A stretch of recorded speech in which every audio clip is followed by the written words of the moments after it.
আপনাদের সাথে শেয়ার করব কি কি কিনে এনেছি। এরকম গার্ডেনগুলো আনিয়েছি।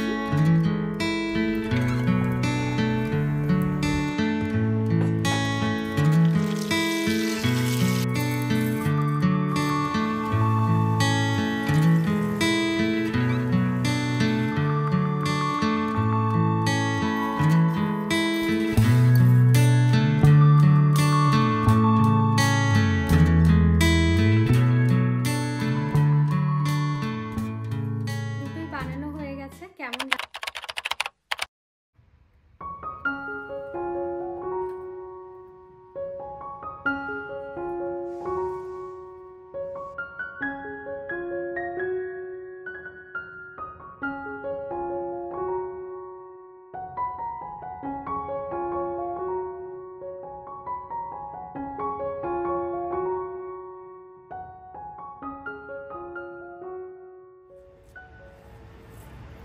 Good morning everyone, welcome back to my channel. আশা করি সবাই ভালো আছেন, আমরাও ভালো আছি। আজ হচ্ছে বৃহস্পতিবার, সকালবেলা স্নান টান করে ফুল তুলতে চলে এসেছি। এখন বাজে 8:30।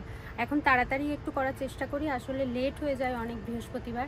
আর আজকের সকালটা শুরু করলাম বাইরে থেকে, যদিও বাইরে প্রচণ্ড আওয়াজ হচ্ছে। এখানে আমাদের পাড়াতে পুরো কাজ হচ্ছে, খোঁড়াখুড়ির কাজ চলছে, তো এত আওয়াজ হচ্ছে। অনেকক্ষণ থেকে ভাবছি কথা বলবো কিন্তু বলতেই পারছি না আওয়াজের জন্য। তো আপনারা আশা করি সবাই ভালো আছেন। সকাল থেকে ব্লগটা আমি বাগান থেকে শুরু করলাম। একটু অন্যরকম করে মাঝে মাঝে করার চেষ্টা করি, যাতে আপনাদেরও ভালো লাগে, বোর না লাগে, আর আমারও বোর না লাগে। তো চলুন পুজোটা করে নিই। আর এত সুন্দর ফুরফুরে হাওয়া দিচ্ছে সকালবেলাটা, মনে হয় না এখানেই বসে থাকি আর ঘরে যাব না, এরকম লাগে। তো যেতে তো হবেই, কাজ আছে। তো চলুন, কালকে কিছু জিনিসপত্র কিনে এনেছি বাজার থেকে, চলুন আপনাদের সাথে শেয়ার করব কি কি কিনে এনেছি। জন্যই আমি আগে থেকে অল্প অল্প করে কিনতে থাকি, কারণ এই পুজোর টাইমটা না এত হচপট হয়। তো আগে থেকে অল্প অল্প করে কিনে রাখলে অনেক সুবিধে হয়, ভুলে যাই না কিছু, লিস্ট করে রেখেছি। তো চলুন ঠাকুর ঘরে যাই আর আপনাদের সাথে শেয়ার করব।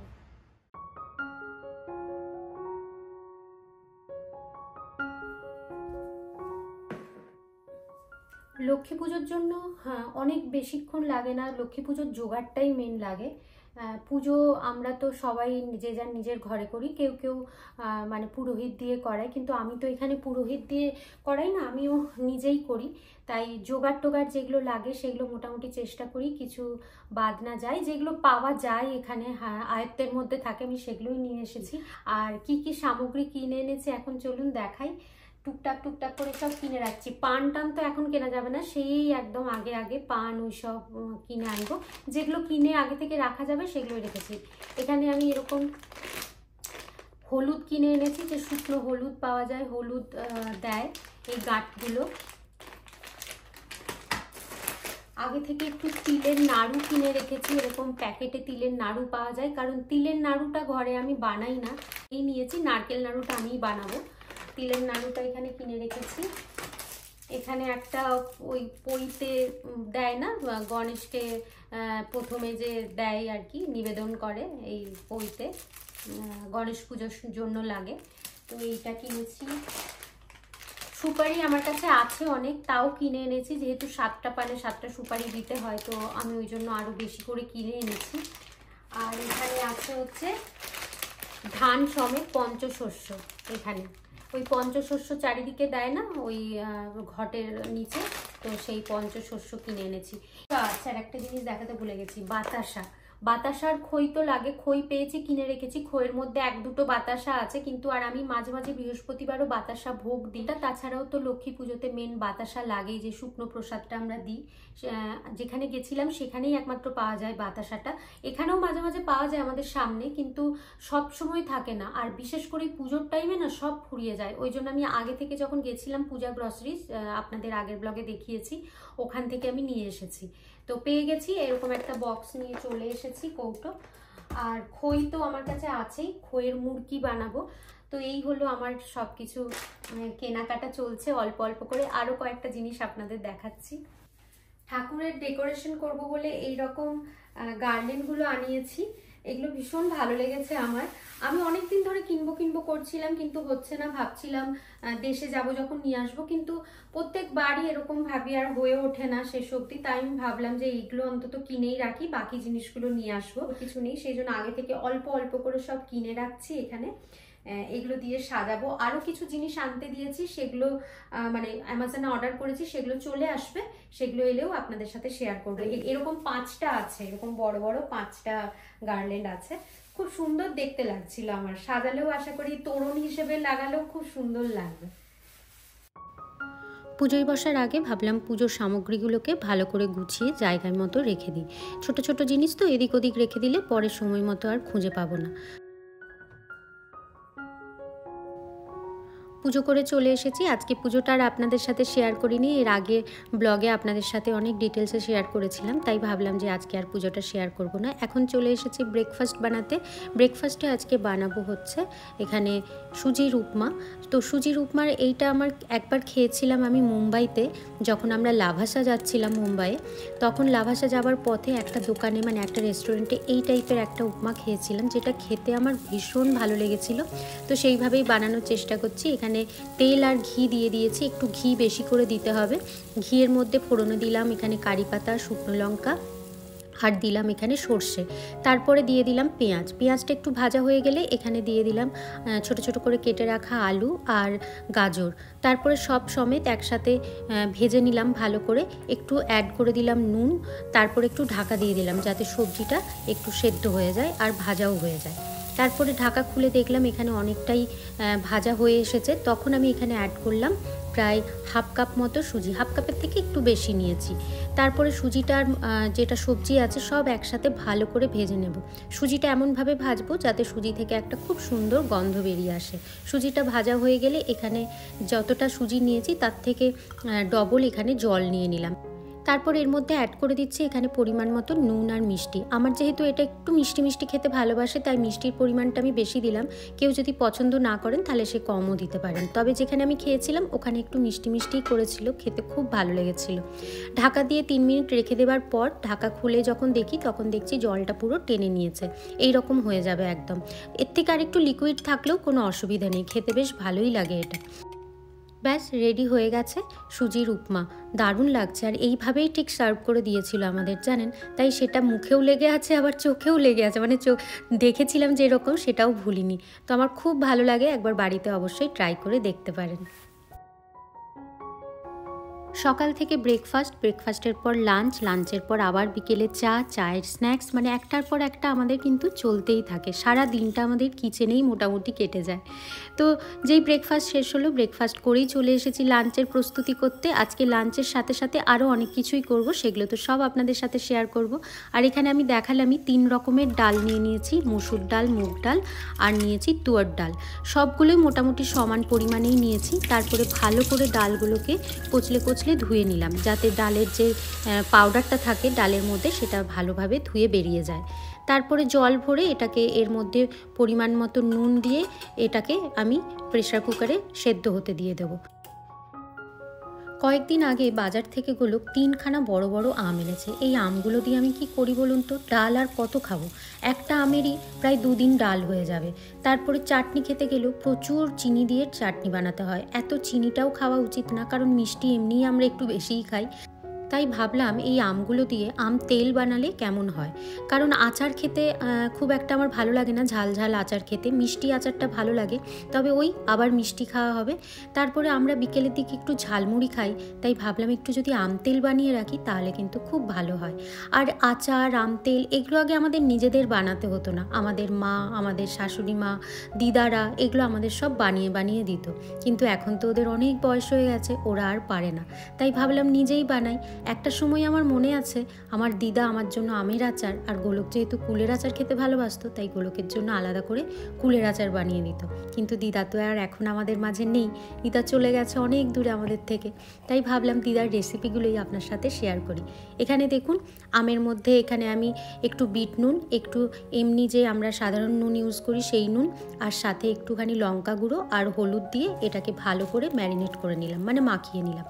সেদিন যখন পূজার সামগ্রী সব কিনতে গেছিলাম, কিনতে গিয়ে এরকম কারি পাতা দেখতে পেয়েছিলাম, দুটো নিয়ে চলে এসেছি। কারি পাতা সবসময় বাড়িতে রাখি, তবে বেশি দিন রাখলে কারি পাতাগুলো পুরো কালো কালো হয়ে একদম খারাপ হয়ে যায়। তাই আমি চেষ্টা করি কিছু ফ্রেশ রাখার, আর বাকিগুলো সব একসাথে এরকম শুকিয়ে ভালো করে ড্রাই করে স্টোর করে রাখা। তো সেটাই করব, কিছু ফ্রেশ রেখে দিয়েছি আর বাকিগুলো এভাবে ছাড়িয়ে নিলাম, জল দিয়ে ভালো করে পরিষ্কার করে নিলাম। তারপরে একটা ট্রের মধ্যে এরকম টিস্যু দিয়ে দিলাম, তার মধ্যে এই কারি পাতাগুলোকে ছড়িয়ে দিচ্ছি যাতে জলটা, এক্সট্রা যে জলটা আছে সেটা পুরো অ্যাবজর্ব করে নেয়। এগুলো এবার রোদে শুকোতে দিতে যাচ্ছি।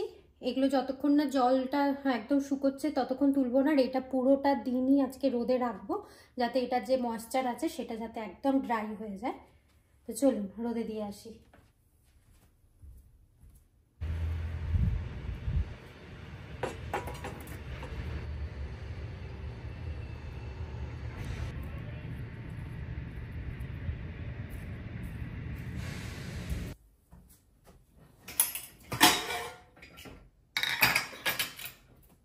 ওখানে রোদে গিয়ে এত গরম লেগে গেছে, ওই জন্য ড্রেসটা চেঞ্জ করে এলাম। প্রচন্ড গরম লাগছে, আজকে গরম আছে। সকালের দিকে হালকা হালকা ঠান্ডা থাকে তো, তাই ফুল স্লিভ পরে থাকলে আরাম লাগে। ঘরেও এসি চলে, আর একটু রোদ বাড়ার সাথে সাথে দেখি প্রচন্ড গরম লাগতে থাকে, তাই ড্রেসটা চেঞ্জ করে এলাম। আর এখানে দেখুন ডালটা পুরো নরম হয়ে গেছে, মানে গলে গেছে একদম। এবারে ডালটা রান্না করে নেব, মানে পালক ডাল করব আজকে। পালকটাকে ভেজে মশলা দিয়ে যেভাবে কষে করি সেটাই করব। তো চলুন। রান্নায় একবার হাত লাগানোর আগে ভাবলাম এখানে ডিশওয়াশারটাকে খালি করে নিই, কারণ এইটা খালি না হলে না খুব অসুবিধা হয়। সিঙ্কে যে বাসন কোসন জমা হতেই থাকে, কিছু কিছু বাসন আমি হাতে ধুয়ে নিই আর কিছু কিছু এখানে আমি রাখতে থাকি। আমাদের এখানে রোজকার যা কাজ থাকে তার সাথে সাথে যদি এক্সট্রা করে কিছু করব ভাবি, এই ধরুন কিছু এক্সট্রা রেসিপি আপনাদের সাথে শেয়ার করি যেগুলো মাঝে মাঝে, সেগুলো এই সব দৈনন্দিন কাজের সাথেই করতে থাকি, তখন অনেক লেট হয়ে যায়। এক এক সময় সময়ই হয় না, সবটা শেষও করে উঠতে পারি না। তাই চেষ্টা করি আগে থেকে প্ল্যানিং করে করার। আগে থেকে যদি প্ল্যানিং করে রাখি তাহলে যেই কাজগুলো আগে করে নিলে সুবিধা হয়, এক দুদিন আগে থেকে সেইগুলো করে রেখে দিই। যেমন আজকে আমটা পুরো দিন আমি শুকিয়ে নেব, তারপরে আগামীকাল আমি এটার আম তেল বানাবো। আজকেই যদি বানাতে যাই তাহলে কিন্তু সেই সন্ধ্যের দিকে আমাকে বানাতে হবে। সারাদিন রোদে শুকোনোর পর তারপরে তো বানাতে পারবো, কিন্তু সন্ধ্যের দিকে না আর হয় না। বিকেল থেকে তো আবার শুরু হয়ে যায় ডিনারের তোড়জোড়। যেহেতু এখন গুবলুর স্কুল শুরু হয়ে গেছে, তাই ওকে তাড়াতাড়ি খাইয়ে শুয়ে দিতে হয়, তাই সেই জন্য তাড়াতাড়ি সব কিছু করতে হয়, তখন আর সম্ভব হয় না। তো সেই জন্য সব কিছু অল্প অল্প করে করতে থাকি, যাতে স্পেশালও কিছু করতে পারি দৈনন্দিন কাজের সাথে। কড়াতে তেল আর ঘি নিয়ে নিয়েছি সমান পরিমাণ, তার মধ্যে ফোড়নে দিচ্ছি এখানে গোটা জিরে, সর্ষে আর শুকনো লঙ্কা। এগুলো একটু ভাজা হয়ে গেলে তার মধ্যে অ্যাড করে দেবো বেশ অনেকটা রসুন। রসুনটাকে একটুখানি হালকা ভেজে নেবার পর, রসুনের যখন গন্ধটা চলে যাবে, তার মধ্যে অ্যাড করে দিলাম এখানে ছোট ছোট করে কেটে রাখা পেঁয়াজ। পেঁয়াজটাকেও ভালো করে ভেজে নেব, একদম লাল লাল করে না, হালকা করে জাস্ট নরম করে নেবো পেঁয়াজটা। পেঁয়াজটা ভাজা হয়ে গেলে অ্যাড করে দেবো ছোট ছোট করে কেটে রাখা টমেটো। টমেটোটাও যখন একটুখানি নরম হয়ে যাবে, মানে গলে গলে আসবে, তখন এর মধ্যে অ্যাড করব বাকি মশলাগুলো। তার আগে অ্যাড করে দিলাম এখানে পরিমাণ মতো নুন আর মিষ্টি। এখানে দিয়ে দিচ্ছি দেখুন হলুদ গুঁড়ো, অল্প একটু ধনে গুঁড়ো, জিরে গুঁড়ো দেবো না কিন্তু, আর দিচ্ছি এখানে ঝাল লঙ্কার গুঁড়ো আর কাশ্মীরি লঙ্কার গুঁড়ো। তারপরে এটাকে সব সমেত ভালো করে কষিয়ে নেব। কষা হয়ে গেলে অ্যাড করে দেবো ছোট ছোট করে কেটে রাখা পালং শাকগুলো। বেশ অনেকটা পালং শাক দিয়েছি, কারণ জানেনই পালং শাক একটুখানি জল বেরিয়ে গেলেই পুরো এইটুকু হয়ে যায় কমে। তো যাই হোক, এখানে ঢাকা দিয়ে দিলাম পালং শাকটা সেদ্ধ হবার জন্য। 2 মিনিট এটাকে ঢাকা দিয়ে রাখার পর খুলে দেখছি পালং শাকটা একদম কমে গেছে, মানে সেদ্ধ হয়ে গেছে। এরপর এটাকে আরও একটু ভালো করে কষিয়ে নিলাম, মানে যেটুকু জল ছিল সেটুকুকেও ড্রাই করে নিয়ে এর মধ্যে দিয়ে দিলাম যে ডালটা সেদ্ধ করে রেখেছিলাম। আর ডালটাকে এমনভাবে সেদ্ধ করতে হবে যাতে ভালো মতো গলে যায়। তারপর 5-7 মিনিট ফোটানোর পর ডালটা কিন্তু রেডি হয়ে গেছে। তবে এখনও শেষ হয়নি, ডালটাকে নামিয়ে নিলাম। এরপরে এর মধ্যে তড়কা দেব। এখানে নিয়ে নিয়েছি আবার ঘিয়ের মধ্যে দিলাম শুকনো লঙ্কা, দিলাম একটুখানি রসুন কুচি, রসুনটা ভাজা হয়ে যেতেই দিয়ে দিলাম একটু কাশ্মীরি লঙ্কার গুঁড়ো, যাতে বেশ সুন্দর একটা কালার আসে। তারপরে ডালের ওপর থেকে এটাকে আমি ঢেলে দিলাম, ঢেলেই ঢাকা দিয়ে দেবো যাতে ঘিয়ের গন্ধটা না বেরিয়ে যায়। গতকাল যে কারি পাতা আর আমগুলো কেটে রোদে দিয়েছিলাম, আমগুলোর মধ্যে এক্সট্রা যে ময়েশ্চারটা ছিল সেটা অনেকটাই ড্রাই হয়ে গেছে। আর এখানে কারি পাতাগুলোও বেশ ড্রাই হয়ে গেছে, তবে কারি পাতাগুলো একদম শুকিয়ে যায়নি, এর মধ্যে এখনও কিছু ময়েশ্চার আছে। জলটা শুকিয়ে গেলেও কিন্তু পাতার ভেতরে যে ময়েশ্চারটা থাকে সেটা আছে। তো তার জন্য আমি এখানে মাইক্রো ওভেনে আরও 1 মিনিট দিয়ে দেবো। এখানে যদি মাইক্রো ওভেনে 1 মিনিট দিয়ে দিই তাহলে কিন্তু একদম পাতাগুলো ড্রাই হয়ে যাবে।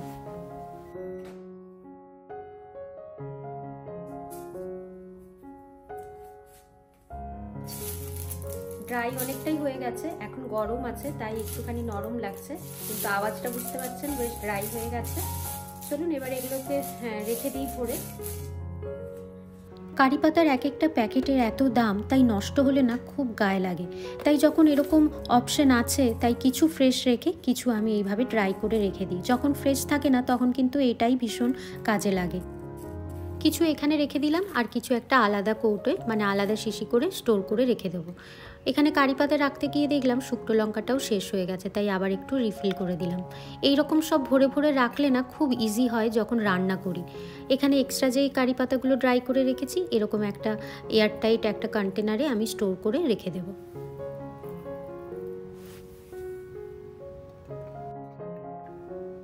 আজকে তো আম তেল কীভাবে বানাতে হয় সেটা শেয়ার করবি, সাথে সাথে আর একটা রেসিপি আপনাদের সাথে শেয়ার করব। সেটা হচ্ছে যে মিষ্টি চিড়ে ভাজা, যেটা বাজারে কিনতে পাওয়া যায়। যে চিড়ে ভাজাটা খেতে বেশ নুন মিষ্টি ঝাল, তার মধ্যে চানাচুর, কারি পাতা, বিভিন্ন রকম বাদাম ডাল এসব থাকে, খেতে খুব ভালো লাগে, বিশেষ করে চায়ের সাথে স্ন্যাক্স হিসেবে। তো সেটাই চলুন আজকে আপনাদের সাথে শেয়ার করি বাড়িতে কিভাবে বানানো যায়। এখানে আমি 3 টেবিল স্পুন মৌরি নিয়ে নিলাম, কাঁচা মৌরি। 3 টেবিল স্পুন মৌরির সাথে এখানে নিয়ে নিচ্ছি অল্প একটু 1 টিস্পুনের মতো, কি 1 টিস্পুনের থেকে একটু বেশি 1.5 টিস্পুনের মতো গোলমরিচ। এটাকে গুঁড়ো করে নিলাম প্রথমে, কারণ এর মধ্যে বাকি এবার গুঁড়ো মশলা মেশাবো। এখানে দেখুন যে 3 টেবিল স্পুন আমি মৌরি নিয়েছি, আর সাথে যে গোলমরিচটা গুঁড়িয়ে রেখেছিলাম সেটা অ্যাড করে দিলাম কাশ্মীরি লঙ্কার গুঁড়ো 1 টিস্পুনের মতো। এখানে 1 টিস্পুনের মতো নিচ্ছি ব্ল্যাক সল্ট অবশ্যই টেস্ট অনুযায়ী নেবেন। আর এখানে নিয়ে নিলাম 1 টিস্পুনের মতো হলুদ, আর এখানে নিচ্ছি চিনির গুঁড়ো, চিনিটাকে গুঁড়ো করে নিয়েছি। এখানে প্রায় আছে 1/4 কাপের মতো চিনির গুঁড়ো। তো এইগুলো সবই নিজের টেস্ট অনুযায়ী আপনারা অ্যাড করতে পারেন। এখানে দেখুন ওটাকে মিক্স করে রেখে দিলাম, আর বাকি যা যা লাগবে এটা বানানোর জন্য সব রেডি করে রেখে নিয়েছি। আর এখানে নিয়েছি কিছু গোটা মুগ, আর এখানে ছোলার ডাল। এই দুটোকে আমি গত রাত্রেই ভিজিয়ে এখানে রেখে দিয়েছিলাম, তারপরে জলটাকে ড্রাই করার জন্য আমি এইভাবে একটা কাপড়ের ওপর মেলে রেখে দিয়েছি। আর এখানে দেখুন চিড়েটা ভাজার জন্য আমি একটা স্টেনার নিয়েছি। স্টেনারে নিলে খুব সুবিধা হয়, তাহলে চিড়েটা ছাঁকতে সুবিধা হয়, তা না হলে তেলের মধ্যে এত ছড়িয়ে যায়, খুব অসুবিধা হয়। এইভাবে ভেজে নিলাম চিড়েটাকে। তারপরে এখানে বাকি যে জিনিসগুলো আছে বাদামগুলো, সেগুলো একে একে ভেজে নেব। এখানে প্রথমে কাজুটাকে ভেজে নিলাম, এবারে পিনাটটাকে ভেজে নেব। একইভাবে করতে হবে, আর এগুলো ভাজার জন্য বেশি টাইম লাগে না। এরপরে ভেজে নেব কারি পাতাটা। কারি পাতাটা আমি ফ্রেশ নিয়েছি, যেহেতু আমার কাছে ছিল, আপনারা চাইলে ড্রাইও নিতে পারেন, তবে যারা ফ্রেশ ইউজ করবেন একটু সাবধানে, খুব তেল ছেটে। কারি পাতাটাকেও ভাজা হয়ে গেছে। এরপরে এর মধ্যে ভেজে নেব যে ভিজিয়ে রাখা ডালগুলো রেখেছিলাম, গোটা মুগ আর ছোলা। তবে এইটা ভাজতে বেশ কিছুক্ষণ টাইম লাগে, মোটামুটি 7-8 মিনিট তো টাইম লাগে, কারণ ডালটা যেহেতু ভেজা থাকে সেটা পুরোপুরি ময়েশ্চারটা ড্রাই হতে অনেকটা টাইম লেগে যায়। যখন এরকম ভাজার পর বেশ একটা খসখস করে আওয়াজ হবে তখন বুঝবেন এটা একদম ড্রাই হয়ে গেছে। চলুন সবগুলো কিন্তু একসাথে ভেজে নিয়েছি। নিচে একটা টিস্যু দিয়ে রেখেছিলাম, সেটাও দেখুন তেল অনেকটা অ্যাবজর্ব করে নিয়েছে। এবারে বাকি যে জিনিসগুলো আছে সেগুলো দিয়ে দিচ্ছি। এখানে কিছু কিশমিশ রেখেছিলাম, সেটা অ্যাড করে দিলাম, আর যেই মশলাটা বানিয়ে রেখেছিলাম সেটা এবার অল্প অল্প করে অ্যাড করতে থাকবো। অল্প করে অ্যাড করবো আর একটু একটু করে মিক্স করতে থাকবো, তাহলে খুব ভালোভাবে মিক্স হয়ে যাবে। আর দেখুন লাগছে না একদম সেই আমরা বাজারে যেরকম কিনে আনি বাজার থেকে যেরকম চিড়ে ভাজা, ঠিক সেই রকমই খেতেও হয়, কিন্তু ভীষণ সুন্দর। একবার বানিয়ে অবশ্যই দেখবেন। তবে যারা আরও চটপটা খেতে পছন্দ করেন এর মধ্যে চাইলে একটু আমচুর পাউডারও দিতে পারেন। আমি দিইনি, কিন্তু তাতেও খেতে খুব সুন্দর হয়েছিল। সকালবেলায় আর একবার আমটাকে রোদে দিয়ে দিয়েছিলাম, যাতে বাকি যেই ময়েশ্চারটুকু আছে সেটুকুও ড্রাই হয়ে যায়। চলুন এতক্ষণে বোধহয় শুকিয়ে গেছে, এবার আম তেলটাও বানিয়ে নিই। এখনও পুরোপুরি শীত পড়তে বেশ কিছুদিন বাকি আছে, তাই বেশ সুন্দর রোদ দিচ্ছে। ভাবলাম এই সময় যদি তেলটা বানিয়ে নিই, মানে আম তেলটা, বেশ কিছুদিন রোদ পেয়ে যাবে। আর এখানে দেখুন আমগুলোর মধ্যে যে ময়েশ্চারটা ছিল সেটা ড্রাই হয়ে গেছে।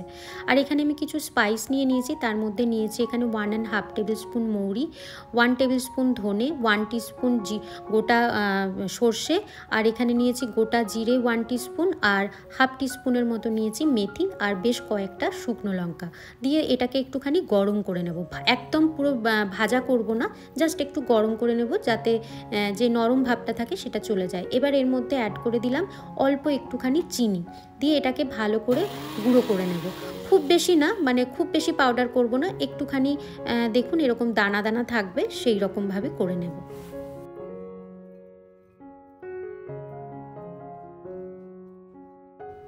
আমগুলোকে এরকম একটা বোলের মধ্যে নিয়ে নিলাম। এবারে যে মশলাটা বানিয়ে রেখেছি সেটা এটার মধ্যে দিয়ে দেব।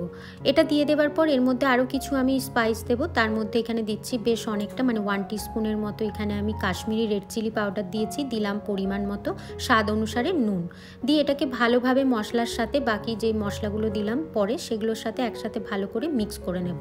হাতে করে না পারলে এইভাবে ঝাঁকিয়ে ঝাঁকিয়ে করে নেবেন, তাহলে আরও ভালো মিক্স হয়ে যায়। এবারে এর মধ্যে দেব সর্ষের তেল। তবে সর্ষের তেল তো অনেকটাই দিতে হবে যেহেতু আম তেল, কিন্তু পুরো তেলটাই একসাথে দেব না, অল্প অল্প করে মাখাতে থাকবো। প্রথমে অল্প একটু দিলাম, আমগুলোকে ভালো করে মশলার সাথে মাখিয়ে নিলাম যাতে আমের গায়ে মশলাটা ভালো করে লেগে যায়। তারপরে আবার অল্প একটু করে তেল দিলাম। আজকে অল্প তেল দিয়ে এটাকে রোদে দেব, আবার প্রতিদিনই মানে একদিন করে রোদে দেবার পর পর একটু করে তেল অ্যাড করে যাব। আম মশলা তেল একসাথে ভালোভাবে মিক্স হয়ে গেছে। এবার এরকম একটা কাঁচের জারে আমি ঢেলে নিচ্ছি রোদে দেবার জন্য।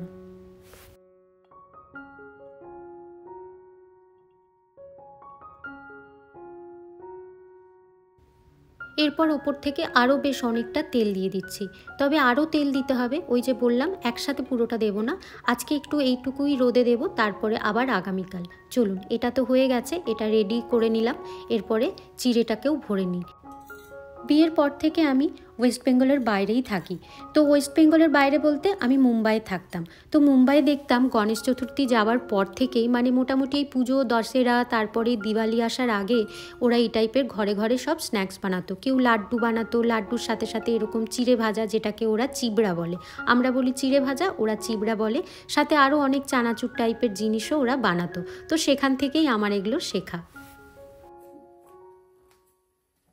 তো দুটোই বানানো হয়ে গেছে। কেমন লাগলো আপনাদের অবশ্যই কমেন্ট করে জানাবেন। এটা তো খেতে ভীষণ ভালো লাগে, আমি এর আগে অনেকবার বানিয়েছি, তো মাঝে মাঝে আমি এটা বানাই, কখনো আপনাদের শেয়ার করিনি, তো আজকে আপনাদের সাথে শেয়ার করলাম।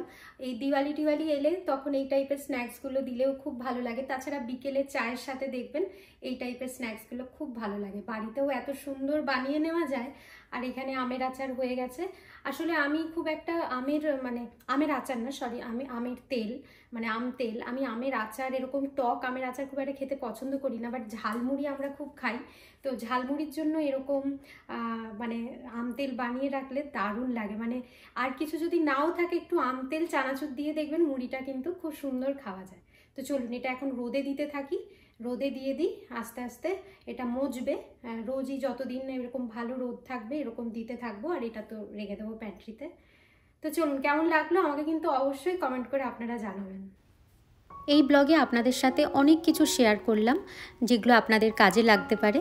তো ভাবছি সাথে সাথে ব্লগটাও এখানে শেষ করব। আপনারা সবাই খুব খুব ভালো থাকবেন, সুস্থ থাকবেন এবং সাবধানে থাকবেন। আবার দেখা হবে একটা পরের ব্লগে। আমার ব্লগটা ভালো লাগলে, রেসিপিগুলো ভালো লাগলে অবশ্যই একটা লাইক, শেয়ার আর কমেন্ট করে দেবেন। যারা নতুন বন্ধু অবশ্যই সাবস্ক্রাইব করে দেবেন। আজকের মতো বাই বাই।